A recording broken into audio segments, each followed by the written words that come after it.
আমার ভাইজানেরা বাবাজিরা, আল্লাহ রাসূল আমার দিন দুনিয়ার বাদশা হাবিবুল্লাহ জনাবে মুহাম্মদ রাসূলুল্লাহ সাল্লাল্লাহু আলাইহি ওয়াসাল্লাম এর আগের মাসে রজব মাস, ওই রজব মাসে 26 দিবাগত রাতের বেলা আল্লাহ নবী আমার দিন দুনিয়ার বাদশা হাবিবুল্লাহ জনাবে মুহাম্মদ রাসূলুল্লাহ সাল্লাল্লাহু আলাইহি ওয়াসাল্লাম তার ঘরের ভিতরে তিনি এশার নামাজের পরে ঘুমাচ্ছেন, শুয়ে আছেন। হঠাৎ করে আমার নবীর ঘুমটা ভেঙে গেল। ফেরেশতা জিবরাইল আলাইহিস সালাতু ওয়াস সালাম আলতো করে আমার নবীর পায়ে একটু সুড়সুড়ি দিলেন। আমার নবী জেগে গেলেন। আমার নবী জেগে দেখেন তার ঘরে ছাদখানা ফাঁকা হয়ে গেছে। কি ফাঁকা হয়ে গেছে? ঘরের ছাদ ফাঁকা হয়ে গেছে। ঘরের ভিতরে উপস্থিত কে? হযরতে ফেরেশতা জিবরাইল আলাইহিস সালাতু ওয়াস সালাম। কোন বর্ণনায় জিবরাইল এবং মিকাইল দুজনাই ছিলেন।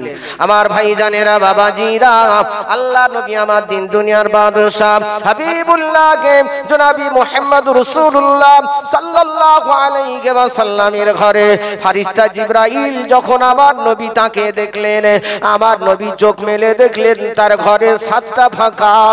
ও ভাইজানেরা বাবাজিরা, ওই ঘরের ছাদ ফাঁকা করে আল্লাহর ফেরেশতা হযরত জিবরাইল আলাইহিস সালাতু ওয়াস সালাম আমার নবীর কক্ষে, আমার নবীর ঘরের ভিতরে হোজরাখানার ভিতরে ঢুকলেন।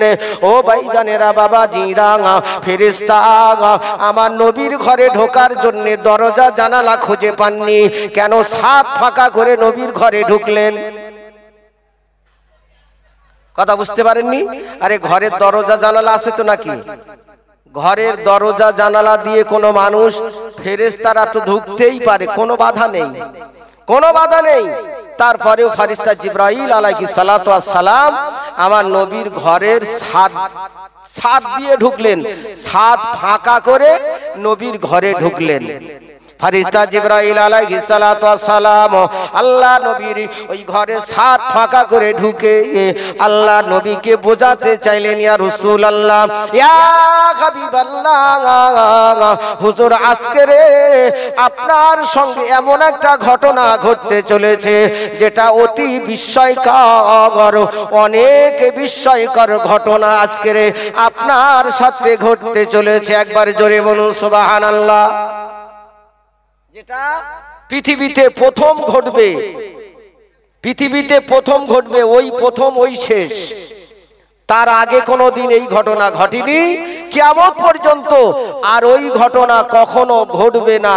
একটা বিস্ময়কর ঘটনা আপনার সঙ্গে ঘটতে চলেছে মুহাম্মদুর রাসূলুল্লাহ সাল্লাল্লাহু আলাইহি ওয়াসাল্লামের সঙ্গে।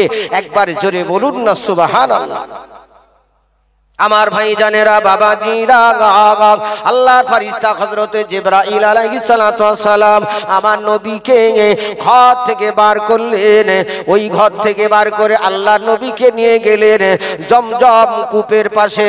জমজম কূপের পাশে নিয়ে আল্লাহ নবী আমার দিন দুনিয়ার বাদশা হাবিবুল্লাহ জনাবে মুহাম্মদ রাসূলুল্লাহ সাল্লাল্লাহু আলাইহি ওয়াসাল্লাম হুজুরকে শুইয়ে দিলেন।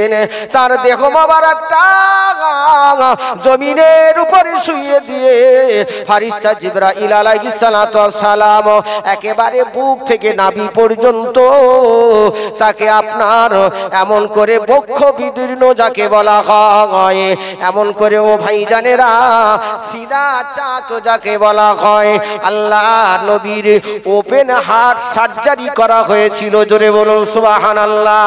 পৃথিবীর জমিনে সর্বপ্রথমে ওপেন হার্ট সার্জারি করা হয় আমার রাসূলুল্লাহর সিনা মোবারকটা বিদীর্ণ করে কেটে ফেলে। একবার জোরে বলুন না সুবহানাল্লাহ। ওই থেকে বর্তমান পৃথিবীতে আজও পর্যন্ত আছে, কিয়ামত পর্যন্ত ওপেন হার্ট সার্জারি থাকবে। ওপেন হার্ট সার্জারি সেই থেকে শুরু হয়েছে। আমার ভাইজানেরা বাবাজিরা,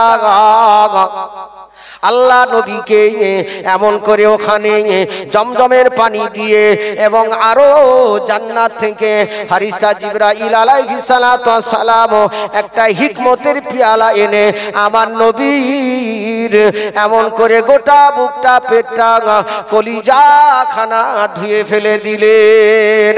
আবার জিবরাইল আলাইহিস সালাতু ওয়াস সালাম আমার নবীর আবার যেমন দেহ তেমন করে দিলেন। এমন করে আল্লাহ রাসূল সাল্লাল্লাহু আলাইহি ওয়াসাল্লামকে ফেরেশতা জিবরাইল আলাইহিস সালাতু ওয়াস সালাম ওখান থেকে নিয়ে যাবেন জেরুজালেমের বাইতুল মুকাদ্দাস, যাকে মাকদাস বলা হয়। এই বাইতুল মুকাদ্দাসে নিয়ে যাওয়ার জন্য ফেরেশতা জিবরাইল আলাইহিস সালাতু ওয়াস সালাম আমার নবীর সামনে একটা বাহন দাঁড় করালেন, একটা বাহন দাঁড় করালেন। ওই বাহনটার নাম ছিল বর্রক। ও ভাইজানেরা, বাবাজিরা, আল্লাহ রাসূল আল্লাহর হাবিব বলেন, আমি বর্রকের পিঠে উঠবো চড়বো, এমন সময় দেখা যায় ওই বর্রকটা একটু চঞ্চল ভাব নিচ্ছে, একটু চঞ্চলতা তার ভিতরে বিরাজ করছে। ফেরেশতা জিবরাইল আলাইহিস সালাতু ওয়াস সালাম ওই সময় বর্রককে লক্ষ্য করে বলেছিলেন, এ বর্রক, তুমি কি জানো আজকে তোমার পিঠে কি সওয়ার হচ্ছে? তুমি জানো না তোমার জন্মের পর থেকে আজ পর্যন্ত এত সম্মানীয় ব্যক্তি তোমার পিঠে কেউ আরোহণ করিনি। একবার জোরে বলুন সুবহানাল্লাহ। যে নবীকে আল্লাহ পাক আল্লাহ তাআলা তার নিজের বাড়িতে দাওয়াত করে নিয়ে যাচ্ছেন, সেই নবী মুহাম্মদুর রাসূলুল্লাহ সাল্লাল্লাহু আলাইহি ওয়াসাল্লাম আজকের তোমার পিঠে আরোহণ করবে, এই শোনার সঙ্গে সঙ্গে বর্রক ঘামতে শুরু করে দিয়েছে। ও ভাইজানেরা, বাবাজিরা, আমরা অনেক সময় দেখেছি বর্তমান সমাজের অনেক মাস্তান খুব লাফালাফি করে, যেই না বলা হয় তোর পাশে কিন্তু দারোগা বা ওসি, থানার ওসি দাঁড়িয়ে আছে ছদ্মবেশে, ও তখন ঘামা শুরু হয়ে যায়, তখন ঘাম শুরু হয়ে যায়। তার আগে কিন্তু খুব লাফালাফি করছিল, পাশ থেকে একজনা বলে দিল, বলে তুই যে লাফালাফি করছিস তোর পাশে কে দাঁড়িয়ে আছে জানিস? বলে কে? বলে থানার ওসি দাঁড়িয়ে রয়েছে। ও তখন ঘামা শুরু হয়ে যায়, কাঁপাকাঁপি শুরু হয়ে যায়। আমার ভাইজানেরা, বাবাজিরা, ফেরেশতা জিবরাইল আলাইহিস সালাতু ওয়াস সালাম যখন বর্রককে জানিয়ে দিলেন, এ বর্রক, তুমি জানো না তোমার পিঠে আজকে রে কে সওয়ার হতে চলেছে? উনি হলেন আখিরি নবী, নবী দিগের নবী, রাসূল দিগের বাদশাহ, আকায়ে নামদার তাজদারে মদিনা, মুফাখখারে মওজুদা, হুজুর পাক সাল্লাল্লাহু আলাইহি ওয়াসাল্লাম এখনি তোমার পিঠে সওয়ার হবে। বর্রক ঘামতে শুরু করে দিয়েছে। ও ভাইজানেরা, বাবাজিরা, বর্রক তখন শান্ত হয়ে গেছে।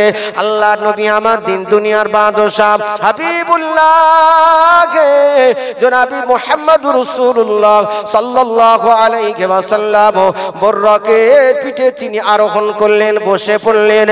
বর্রক যেতে লাগলো, কদম তুলতে লাগলো। আল্লাহ নবী আল্লাহ রাসূল বলেন, আমি যখন বর্রকের পিঠে যখন বসলাম, বর্রক যখন কদম তোলা শুরু করে দিল, আমি দেখলাম একটা মানুষের যত দূর পর্যন্ত দৃষ্টি যায়, বর্রক এক কদম তুললে তত দূর পর্যন্ত পৌঁছে যায়। একবার জোরে বলা যাবে না? ও ভাইজানেরা, বাবাজিরা, মাগরিবের ঠিক 15 মিনিট আগে আমরা পশ্চিম আকাশে লাল রঙের সূর্য দেখতে পাই কি পাই না? পাই না? এই সূর্যটা কত দূর আছে ভাই, আপনি কি মাপতে পারবেন? কিন্তু আমার আপনার দৃষ্টি কোথায় চলে গেছে? ও ভাইজানেরা, বাবাজিরা, আল্লাহ রাসূল আল্লাহর হাবিব বলেন, এত দূর পর্যন্ত ওই বর্রকের এক কদমে বর্রক অতিক্রম করে চলে যায়। আসলে বারকুন শব্দ থেকে বর্রক এসেছে, যেটা আলোর থেকে আরো দ্রুত গতিতে চলে, বিদ্যুতের থেকে আরো দ্রুত গতিতে যে বাহনটা চলে, ওই বাহনটার নাম হলো বর্রক। বুররাক, একবার জোরে বলা যাবে না? আমার ভাইজানেরা, বাবাজিরা, আল্লাহ নবী আমার দিন দুনিয়ার বাদশাহ হাবিবুল্লাহ জনাবে মুহাম্মদুর রাসূলুল্লাহ সাল্লাল্লাহু আলাইহি ওয়াসাল্লাম ওই বুররাকের পিঠে সওয়ার হয়ে তিনি পৌঁছে গেলেন জেরুজালেমের বাইতুল মুকাদ্দাসে। ইন্না আউওয়ালা বাইতিয়া উদিয়া লিন-নাস লাল্লাযী বিবাক্কাতা মুবারাকা। আমার আল্লাহ পাক আল্লাহ তাআলা পৃথিবীর সর্বপ্রথম যে ঘরটা তৈরি করেছিলেন ওই ঘরটা হলো মক্কা শরীফের কাবা। কিন্তু আল্লাহর নবী আমার তিনটে ঘরের কথা হাদিস পাকের মধ্যে বলে গেছেন। একটা হলো মক্কা শরীফের হারাম শরীফ যেটা কাবা বলা হয়, মদিনা শরীফের মসজিদ মসজিদ নববী, আর জেরুজালেমের বাইতুল মুকাদ্দাস যেদিকে ফিরে আমার রাসূলুল্লাহ 17 থেকে 18 মাস কিবলা করে নামাজ পড়েছিলেন। একবার জোরে বলুন সুবহানাল্লাহ। কিন্তু বর্তমানে আমাদের কিবলা হলো মক্কা শরীফের কাবাটা আমাদের কিবলা। আমার আল্লাহ তাআলা আমার নবীর খুশির জন্য ওই কাবাটা পরিবর্তন করে দিয়ে এখন করে আল্লাহ রাসূলের জন্য উম্মতি মুহাম্মাদির জন্য এই কাবাটাকে আল্লাহ কিবলা বানিয়ে দিয়েছেন। কদ নারা তাকাল্লুবা ওয়াজহিকা ফিস সামাই ফালানুওয়াল্লিয়ান্নাকা কিবলাতান তারদাকা। আল্লাহ রাসূল আল্লাহর হাবিব আমার তিনি ওই জেরুজালেমের বাইতুল মুকাদ্দাসের দিকে ফিরে নামাজ আদায় করতেন। আর মনে মনে মনে মনে আমার রাসূলুল্লাহ ভাবতেন ওই জেরুজালেমের বাইতুল মুকাদ্দাসটা যদি কিবলা না হয়ে মক্কা শরীফের কাবাটা যদি কিবলা হতো, আমি রাসূল বড় খুশি হয়ে যেতাম, আমি রাসূল বড় সন্তুষ্ট হয়ে যেতাম। আল্লাহ পাক রব্বুল আলামিন আমার নবীর খুশিতে তিনি খুশি হয়ে যান। একবার জোরে বলুন না সুবহানাল্লাহ। আল্লাহ পাক রব্বুল আলামিন আমার নবীর খুশিতে খুশি হয়ে যান। নবী মুসা যাতে রাজি, আমার আল্লাহ তাতে রাজি, আর নবী মুহাম্মদ যাতে রাজি, আমার আল্লাহ তাতে রাজি। একবার বলুন না সুবহানাল্লাহ। নবী মুসা আলাইহিস সালাতু ওয়াস সালাম বলেছিলেন, রব্বি আরিনি, রব্বি আরিনি, আল্লাহ আপনাকে আমি দেখতে চাই, আমাকে দেখা দিন। আল্লাহ বলেছিলেন, লান তারানি, কখনো না, তুমি আমাকে দেখতে পাবে না। নবী মুসা কালিমুল্লাহ আলাইহিস সালাতু ওয়াস সালাম নাছোড় নবী ছিলেন। একটা বাচ্চা ছেলে যেমন মা বাপের কাছে আবদার করে, না আমাকে দিতে হবে, না আমাকে দিতে হবে, না দিলে স্কুলে যাব না, না দিলে আমি শুনবো না, ধুলোয় গড়াগড়ি গড়াগড়ি খায়, এমনও ছেলে আমাদের সমাজে আছে, আছে না নাই? ও ভাই জানেরা, বাবাজিরা, নবী মুসা কালিমুল্লাহ আলাইহিস সালাতু ওয়াস সালাম আল্লাহর কাছে এমন ভাবে আবদার করতে লাগলেন, আল্লাহ আমাকে দেখা দিতেই হবে। আমার আল্লাহ তাআলা বলেছিলেন, লান তারানি, না না, ও মুসা তুমি আমার দেখতে পাবে না, দেখতে পাবে না, তবে মুসা তুমি আমার একটা নমুনা নিদর্শন দেখতে পাবে, তবে তুরু পর্বতে তোমাকে আশা লাগবে। নবী হযরতে মুসা কালিমুল্লাহ আলাইহিস সালাতু ওয়াস সালাম তিনি তুর পর্বতে গিয়েছিলেন। আমার আল্লাহ পাক আল্লাহ তাআলা ৭০,০০০ পর্দার ভিতর থেকে একটা নূরের ঝলক তুর পর্বতে রেখেছিলেন। ওই নূরের ঝলকে তুর পর্বতটা একেবারে পুড়ে ছাই হয়ে গেল, শর্মা বনে গেল। খোদার নূরে পাখাড় জ্বলে, খোদার নূরে পাখাড় জ্বলে, নবী মুসা জ্বলে না। একবার জোরে বলুন না সুবহানাল্লাহ। নবী মুসা কালিমুল্লাহ, কষ্ট হচ্ছে কেন আমার এত? মাইকের আওয়াজ আমার কানে আসে না, একটু আওয়াজ কানে না আসলে এমনি গলা খুব বসা, কথা বলতে পারছি না। একবার দরুদ শরীফ, আল্লাহুম্মা সাল্লি আলা সাইয়্যিদিনা মাওলানা মুহাম্মাদ ওয়া আলা আলি সাইয়্যিদিনা মাওলানা মুহাম্মাদ।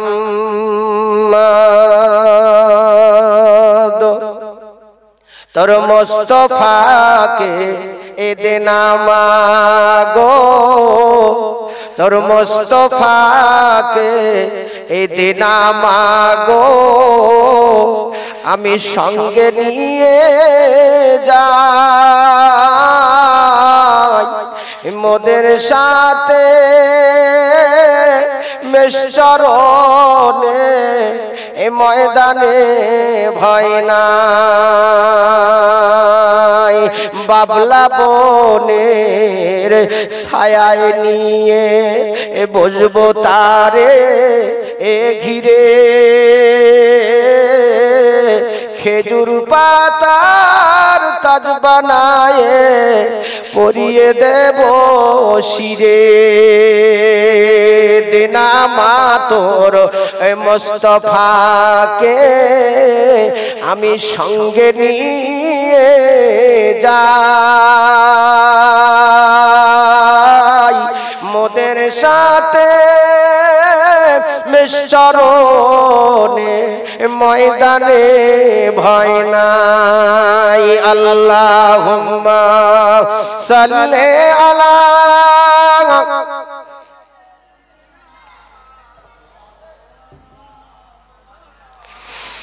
ওয়া আলা আলি সাইয়্যিদিনা মাওলানা মুহাম্মদ সাল্লাল্লাহু আলাইহি ওয়াসাল্লাম। আমার ভাইজানেরা, বাবাজিরা, আমি বলতেছিলাম নবী হযরত মুসা কালিমুল্লাহ আলাইহিস সালাতু ওয়াস সালাম তিনি তুর পর্বত থেকে বেহুশ হয়ে জমিনে পড়ে গেলেন। তার যখন হুঁশ ফিরে আসলো, আমার আল্লাহ তাআলা ডেকে বলেন, ও মুসা, তোমার মতো লক্ষ মুসাকে আমি এই তুর পর্বতের সঙ্গে আমি জ্বালিয়ে দিতে পারতাম, আমি ছাই করে দিতে পারতাম। না না না, আমি শুধুমাত্র তোমাকে জ্বালাইনি, আমার আখিরি নবী নবী মুহাম্মদ রাসূলুল্লাহ সাল্লাল্লাহু আলাইহি ওয়াসাল্লামের ওই নূরটা তোমার ভিতরে বর্তমানে রাখা আছে। একবার জোরে বলুন সুবহানাল্লাহ। ওই নূরের খাতিরে, ওই নূরের ওসিলায় আমি আল্লাহ পাক আল্লাহ তাআলা ও মুসা তোমাকে আমি বাঁচিয়ে নিলাম। আমার ভাইজানেরা, বাবাজিরা, তাই নবী মুসা যাতে রাজি, আমার আল্লাহ তাতে রাজি হলেন না। আমার আল্লাহ যাতে রাজি, নবী মুসা তাতে রাজি।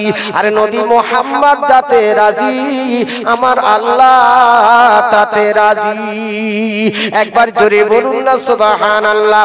আল্লাহ নবী শুধু মনে মনে করলেন, আল্লাহ ওই জেরুজালেমের বাইতুল মুকাদ্দাসটা কিবলা না হয়ে যদি কাবা শরীফে মক্কার কাবাটা যদি কিবলা হতো, আমি নবী বড় খুশি হয়ে যেতাম, আমি নবী বড় সন্তুষ্ট হয়ে যেতাম। আমার আল্লাহ পাক আল্লাহ তাআলা সঙ্গে সঙ্গে আমার নবীর উপরে ওই নামাজের ভিতরেই আয়াত নাজিল করে দিলেন, ওহী নাজিল করে দিলেন। কদ নারা তাকাল্লুবা ওয়াজহিকা ফিস সামাই ফালানুওয়াল্লিয়ান্নাকা কিবলাতান তারদাহা। হাবিব, আপনি চাইবেন, মনে মনে করবেন, আর আমি আল্লাহ সেটা দেব না, আমি আল্লাহ সেটা করব না, এটা কখনোই হতে পারে না।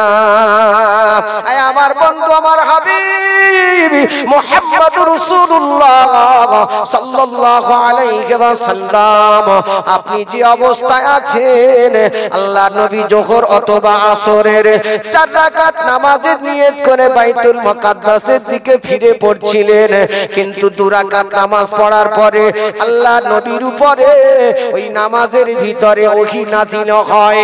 আল্লাহ তাআলা ডেকে বললেন, হাবিব 2 রাকাত নামাজ হয়ে গেছে, গেছে জেরুজালেমের বাইতুল মুকাদ্দাসের দিকে ফিরে বাকি 2 রাকাত নামাজ আছে, ওই 2 রাকাত নামাজ আপনি চেহারাটা ঘুরিয়ে একই নিয়তে একই তাহরিমায় এখন থেকে মক্কা শরীফের কাবার দিকে ফিরে পড়ুন। আমি আল্লাহ তাআলা এখন থেকেই মক্কার কাবাটাকে আপনার জন্য কিবলা বানিয়ে দিলাম। একবার জোরে বলা যাবে না সুবহানাল্লাহ? ও ভাইজানেরা, বাবাজিরা, ও বাকুলের মা বোনেরা, জওয়ান যুবক ছেলেরা, এখনো আপনারা সেই নবীর মহব্বতে মাহফিলে আসতে পারেন না। এখনো রাস্তাঘাটে, এখনো বাজার ঘাটে, এখনো চায়ের দোকানে, পাপড়ের দোকানে, তেলে ভাজার দোকানে, বাদামের দোকানে, মনোহারি দোকানে আপনারা আমোদ প্রমোদ করছেন।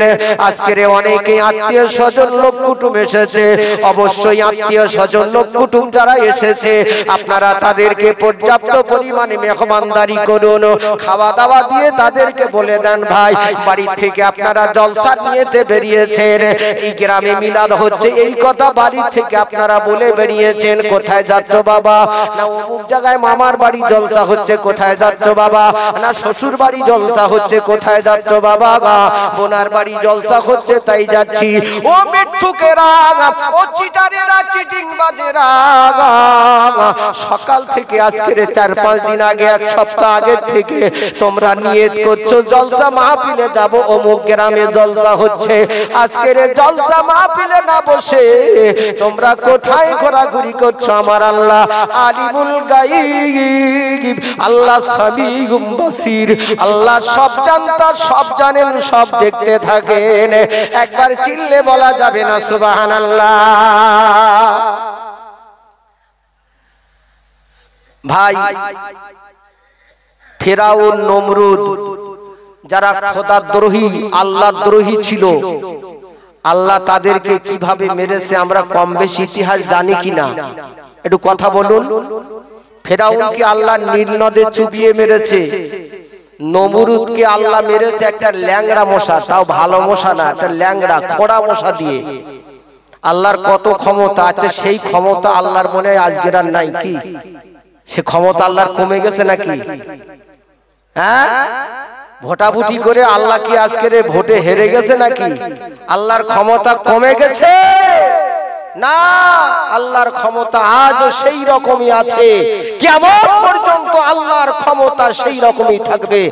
আমাদের মতো বাঁদরদেরকে আল্লাহ তাআলা মারার জন্য ন্যাংরা মশারও প্রয়োজন হবে না, শুধু 3 মিনিট অক্সিজেন বন্ধ করে দেবে।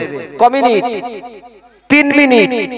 3 মিনিট অক্সিজেন বন্ধ করে দেবে, সারা পৃথিবীটা একেবারে নিস্তব্ধ হয়ে যাবে, নিস্তব্ধ হয়ে যাবে, শান্ত হয়ে যাবে, পৃথিবীর সকল প্রাণী সব মরে যাবে। অনেক সময় দেখেছি না আমরা, ওই যেখানে মাছের হাপড় দেয়, আপনার মাছ যাওয়ায় যেখানে, অনেক সময় পুকুরে আমরা বলে থাকি যে মাছগুলো অক্সিজেন পাচ্ছে না, সব খাবি খাচ্ছে। হ্যাঁ, অক্সিজেনের অভাবে মাছগুলো মারা যায়। আজকের পৃথিবীতে আমার আল্লাহ প্রত্যেক দিন একটা মানুষের জন্য 4000 টাকার করে অক্সিজেন দিচ্ছেন। এই অক্সিজেন আল্লাহ যদি 5টা মিনিট ধরে বন্ধ করে দেয়, গোটা পৃথিবীটা একেবারে শান্ত হয়ে যাবে, নিস্তব্ধ হয়ে যাবে, কেউ বেঁচে থাকবে না। একটু হুঁশ নেই ভাই আমাদের? আমাদের একটু হুঁশ নেই? আমরা হুঁশ করতে পারি না। অনেক মাহফিলে মিলাদে দেখেছি অন্তত বাচ্চা কাচ্চারাও এসে মাহফিলে বসে হইচই করে, করে না ভাই? হ্যাঁ, আমি নিউ টাউনের ভিতরে যেখানে আজকের সিটি হয়ে গেছে, ওখানে বহুবার ভারসা মোহাম্মদপুর বলে একটা জায়গা আছে, সেখানে অন্তত আগে 20টা 50টা ছেলে মেয়ে তারা এসে মানে তাদের জ্বালায় মানে মিলাদ করাই যায় না, এই রকম অবস্থা। কিন্তু এই গ্রামের একটা বাচ্চা কাচ্চা এখানে এসে বসে না, কি আশ্চর্য! এদের কি আচরণ, কি শিক্ষা! হ্যাঁ, একটা বাচ্চারা আজকে সকাল থেকে মায়েরা বোনেরা তারা বাচ্চাদেরকে সেই শিক্ষা দিতে পারলো না যে আজকে তোরা যাই করিস অন্তত মাহফিলে যাবি, মাথায় টুপি পরে পাঞ্জাবি পরে, যেমন ঈদের ময়দানে যাস। আর এটা তো ঈদগায় জলসা হচ্ছে, এই ময়দান তো সবাই চেনে না, সবাই তো চেনে।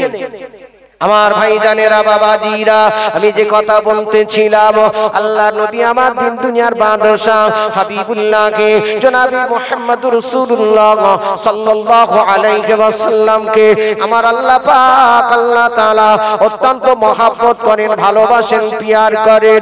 ও ভাই জানেরা বাবাজিরা, মহব্বত ভালোবাসা পাপ নয়, কিন্তু একটা ছেলে একটা মেয়ে যখন অবৈধভাবে দেখাশুনো করে ওই ভালোবাসাটা হলো অবৈধ, ওই ভালোবাসাটা হলো অপ্রেম।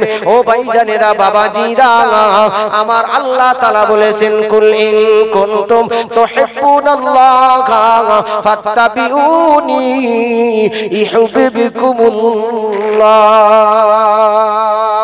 আল্লাহ পাক রব্বুল আলামিন আমার আপনার নবী, নবী দিগের নেতা, রাসূল দিগের বাদশা, আকায়ে নামদার তাজদারে মদিনা, মুফাক্কারে মওজুদা, শাফিউল মুজনিবিন, রাহমাতুল লিল আলামিন কে জানিয়ে দিলেন, আমার হাবিব, আমার বন্ধু, আপনি পৃথিবীর মানুষ দিগকে বলে দেন, তারা যদি আপনাকে মহব্বত করে, আমি আল্লাহ আমার মহব্বত করা হবে। একবার জোরে বলা যাবে না? তারা যদি আমি আল্লাহ আমাকে পেতে চাই, আমি আল্লাহ আমার ভালোবাসার পাত্র তারা যদি হতে চায়, তাহলে তারা জানো হাবিব আপনাকে ভালোবাসে, আপনাকে মহব্বত করে। আপনার মহব্বত, আপনার ভালোবাসা আমি আল্লাহকে তাদের পাইয়ে দেবে। একবার জোরে বলা যাবে না সুবহানাল্লাহ? ও ভাইজানেরা বাবাজিরা, এটা হলো শাবান মাস। এই শাবান মাসে এমন একটা দিন আছে, ওই দিনটা আপনার 15ই শাবান। ওই দিন যে ব্যক্তি একটা রোজা রাখে, একটা রোজার বিনিময়ে আল্লাহ তার 12 বছর রোজা রাখার নেকি আমলনামাতে লিখে দেন। একবার জোরে বলা যাবে না? হ্যাঁ, এটা সেই মাস চলছে আমার ভাইজানেরা। এর আগের মাস গেছে রজব মাস, এর পরের মাস হলো রমজান মাস। কোন কথা বলবো আপনাদের কাছে? আল্লাহ রাসূল আমার দিন দুনিয়ার বাদশা হাবিবুল্লাহকে জনাবে মুহাম্মদুর রাসূলুল্লাহ সাল্লাল্লাহু আলাইহি ওয়াসাল্লাম চলে গেলেন ফেরেশতা জিবরাইলের সঙ্গে। কোন জায়গায়? জেরুজালেমের বাইতুল মুকাদ্দাসে। জেরুজালেমের বাইতুল মুকাদ্দাসে ওই জায়গায় যে ফেরেশতা জিবরাইল আলাইহিস সালাতু ওয়াস সালাম একটা পিলিয়ার, একটা খাম্বার ভিতরে আঙ্গুল দিয়ে ওই পিলিয়ারটা সাদা করে দিলেন, ফুটো করে দিলেন। ওই ফুটোর ভিতরে দড়ি দিয়ে আল্লাহ রাসূল যে বাহনে করে গিয়েছিলেন, বর্রকে করে গিয়েছিলেন, ওই বর্রকটা ওই খাম্বার সঙ্গে বাঁধলেন। ও ভাইজানেরা বাবাজিরা, যে বর্রকে চেপে আল্লাহ রাসূল গিয়েছেন, যে বর্রকটা জান্নাত থেকে আল্লাহ পাঠিয়েছেন, ফেরেশতা জিবরাইল এনেছেন, ওই বর্রকটা যদি খাম্বার গায়ে যদি বাঁধা না হতো, শুধু জিবরাইল যদি বলে চলে যেতেন, আমার নবী যদি বলতেন, বর্রক আমি যতক্ষণ না ফিরবো ততক্ষণ তুমি এখান থেকে পা উঠাবে না, এটা কি সম্ভব হতো না? বর্রক নড়তো? বর্রক নড়তো না। তারপরে ওখানে বাঁধা হলো কেন? বর্রকটা বাঁধা হলো কেন? ফেরেশতা জিবরাইল আলাইহিস সালাতু ওয়াস সালাম তিনি আমার নবীকে এই মেরাজটা শিক্ষা স্বরূপ তিনি যেতে যেতে আমার নবীকে শিক্ষা দিতে লাগলেন। একবার জোরে বলা যাবে না সুবহানাল্লাহ? আমার নবীকে জানাতে চাইলেন, ইয়া রাসূলুল্লাহ, ইয়া হাবিবাল্লাহ, তথা আমার আপনার নবী জগৎবাসী দিগকে শিক্ষা দিলেন, এই জগৎবাসীরা, আমার উম্মত উম্মতিরা, আল্লাহর উপরে তোমাদের 100 ভাগ ভরসা আছে, কিন্তু কারো থেকে যখন টাকা নেবে তখন গুনে নেবে, কারো থেকে যখন জমি নেবে তখন লিখে নেবে। কথা বুঝতে পারেননি? মাঝখানে একটা আল রাখবে, ও ভাইজানের একটা বাঁধন রাখবে। আল্লাহ নবী আমার দিন দুনিয়ার বাদশা হাবিবুল্লাহ জনাবে মুহাম্মদুর রাসূলুল্লাহ সাল্লাল্লাহু আলাইহি ওয়াসাল্লাম বাইতুল মুকাদ্দাসের ভিতরে, বাইতুল মুকাদ্দাসের ভিতরে আমার নবী ঢুকলেন। ঢুকে দেখলেন সেখানে লক্ষ লক্ষ আল্লাহর নবীরা তারা দাঁড়িয়ে আছে আমার নবীকে মারহাবা মারহাবা ইয়া মুহাম্মদ মারহাবা মারহাবা ইয়া নবী আল্লাহ। তারা এইভাবে মারহাবা দিতে লাগলেন, একবার জোরে বলা যাবে না। এবং তারা অপেক্ষায় থাকলেন আমার নবীর পিছনে। আমরা সবাই জানি 2 রাকাত নামাজ তারা পড়েছিলেন, আমার নবী ইমামতি করেছিলেন। তাই তো আমার আপনার নবী হলেন ইমামুল আম্বিয়া, নবীদেরও ইমাম। জোরে বলুন না সুবহানাল্লাহ। নবীদেরও ইমাম, শুধু সাধারণ মানুষের ইমাম তিনি নন, তিনি নবীদেরও ইমাম। আমার ভাইজানেরা বাবাজিরা, ওই নামাজটা অবশ্য নফল নামাজ ছিল, ওটা কোনো ওয়াক্তের নামাজ ছিল না। আল্লাহ নবী আমার দিন দুনিয়ার বাদশা হাবিবুল্লাহ জনাবে মুহাম্মদুর রাসূলুল্লাহ সাল্লাল্লাহু আলাইহি ওয়াসাল্লাম তিনি 2 রাকাত নামাজ পড়ে এবারে ওখান থেকে ফেরেশতা জিবরাইল আলাইহিস সালাতু ওয়াস সালাম আমার নবীকে নিয়ে প্রথম আসমানের দরজার সামনে হাজির হলেন।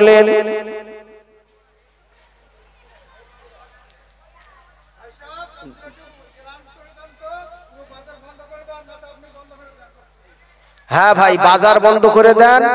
এখানে জনগণ বলছে আপনি বন্ধ করুন, না হলে বাজার বন্ধ করুন। ভাই কমিটি যারা আছেন, কমিটি যারা আছেন ভাই, একটু মেহেরবানি করে যদি মেলাই করবেন তাহলে একদিন মেলা করেন, একদিন মিলাদ দেন। একদিন মিলাদ দেন, একদিন মেলা করেন ভাই। হ্যাঁ, কি অবস্থা, আমি এইরকম দেখিনি। আল্লাহু আকবার, আল্লাহু আকবার। হ্যাঁ মায়েরা বোনেরা, আপনাদের কাছে হাতে ধরে বলছি, মা একটু ঘরে যাও, মা পর্দার সঙ্গে ঘরে চলে যাও মা। এটা জাহান্নামের বাগান তৈরি করো না মা। একবার দরুদ শরীফ আল্লাহুম্মা সাল্লি আলা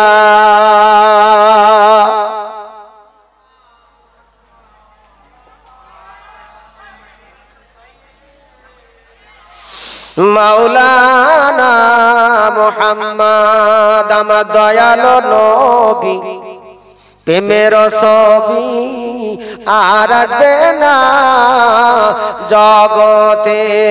আমার দয়ালো নবী, প্রেমের ছবি আর আসবে না জগতে।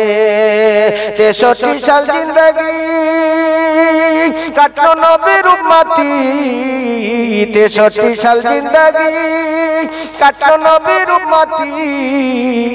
এখনো শুয়ে কান্দে মদিনাতে আমার দয়ালো নবী, প্রেমের ছবি আর আসবে না জগতে। আল্লাহুম্মা সাল্লি আলা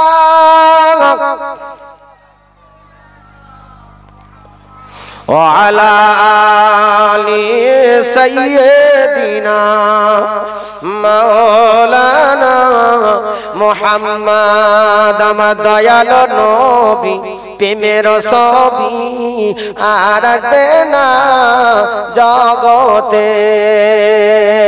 হাসর দিনে উম্মত বিনে, হাসর দিনে উম্মত বিনে যাবে না নবীজি বেহেশতে। আমার দয়ালো নবী, প্রেমের ছবি আর আসবে না জগতে। আল্লাহুম্মা সাল্লি আলা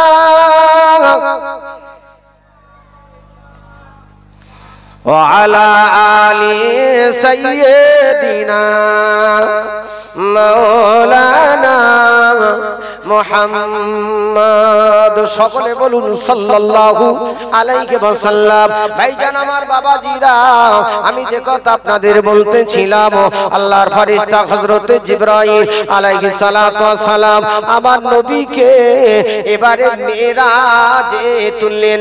ঊর্ধ্বগমনে আমার নবী মক্কা শরীফের বাইতুল হারাম থেকে সুবহানাল্লাযী আসরা বিআবদিহি লাইলাম মিনাল মাসজিদিল হারাম ইলাল মাসজিদিল আকসা, মসজিদে হারাম থেকে কাবা শরীফ থেকে জেরুজালেমের বাইতুল মুকাদ্দাস পর্যন্ত এই রাস্তাটার নাম হলো ইসরা। আর ওই জেরুজালেমের বাইতুল মুকাদ্দাস থেকে আমার নবী যখন ঊর্ধ্বগমন করতে লাগলেন, ওইটার নাম হলো মেরাজ। একবারে জোরে বলুন সুবহানাল্লাহ।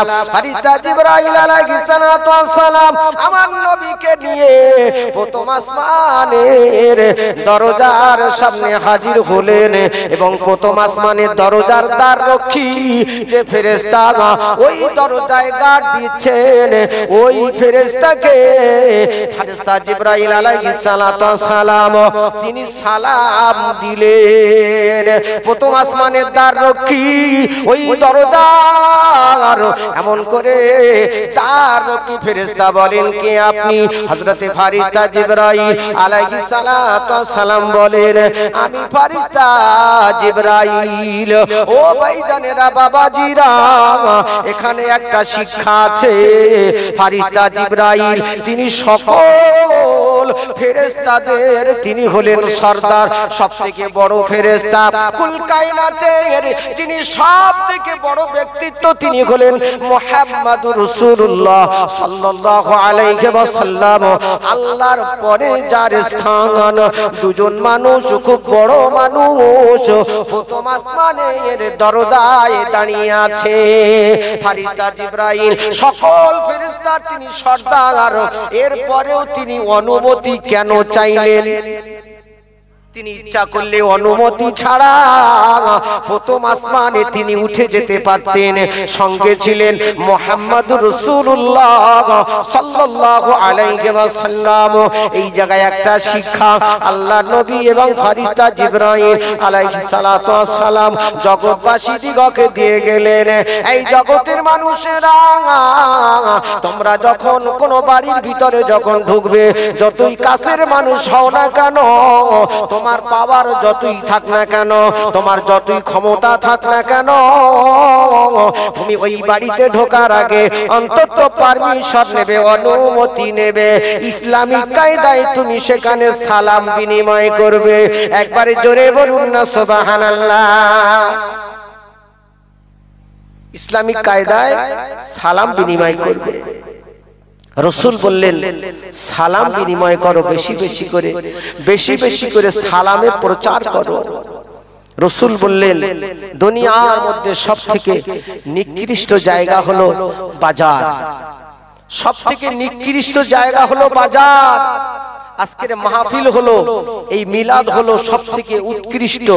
দুনিয়ার ভিতরে আল্লাহ রাসূল আল্লাহর হাবিব বলছেন, আফজালু যিকরে, যে হিলাকু যিকির, যেখানে আল্লাহ আল্লাহ রাসূলের কথাবার্তা হয়, ওটা হলো রিয়াজুল জান্নাহ, জান্নাতের বাগান।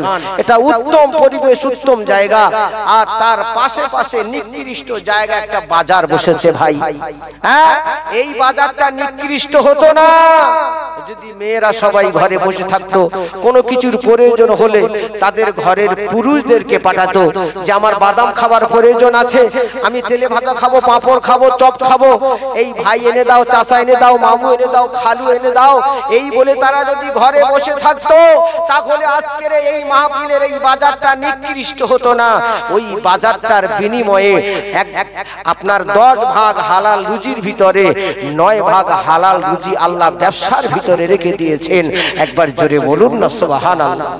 আমার ভাইজানেরা বাবাজিরা, তাই আপনাদের হাতে ধরে বলি, পায়ে ধরে বলি, না না না, আর এদিকে ওদিকে করবেন না, এখানে ওখানে কানাঘুষো করবেন না, জামার বোতামটা খুলে দিয়ে বেড়াবেন না। দিন আমাদের প্রত্যেকের সামনে আছে, ওই দিন যখন চলে আসবে সেদিন জামার বোতাম খুলে দেওয়ার সময় অবকাশ আমরা পাবো না। ও ভাইজানেরা বাবাজিরা, তাই একটা গল্প মনে পড়ে গেল। এক বাড়িওয়ালা একটা আপনার খাসি, ওই বাড়িওয়ালা খাসি পুষেছে বাড়ি, সাথে সাথে দুটো হালের গরু আছে, যে গরু দুটো মাঠে নাঙল চাষে মই টানে, যে গরু দুটো গাড়ি টানে, ওই গরু দুটো বাড়িওয়ালার আছে, আর একটা আছে বাড়িওয়ালার খাসি।